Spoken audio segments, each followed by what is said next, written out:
Here's a 2018 545i BMW remote. This should work on other models as well, as long as there's a similar remote. I'm going to show you how to change the battery, okay? Very simple. First thing we got to do is go ahead and take out the key. So if you look on the side here, there's a little button here.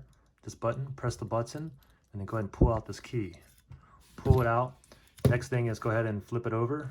We're going to flip it over backwards, and we're going to turn it up this way. And this back plate just pops off, okay? Just pry your fingernails in here and just push back.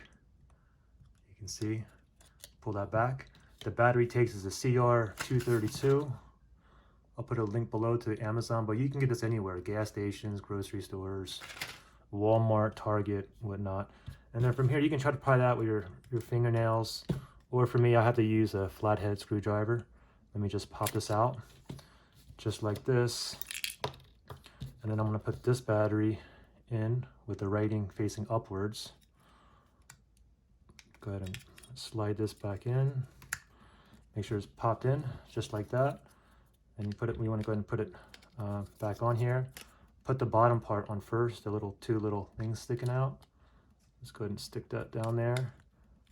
Let's go ahead and put it down, and then just snap it in place. Just like that. Grab the key, slide it in, and you're ready to use your remote again.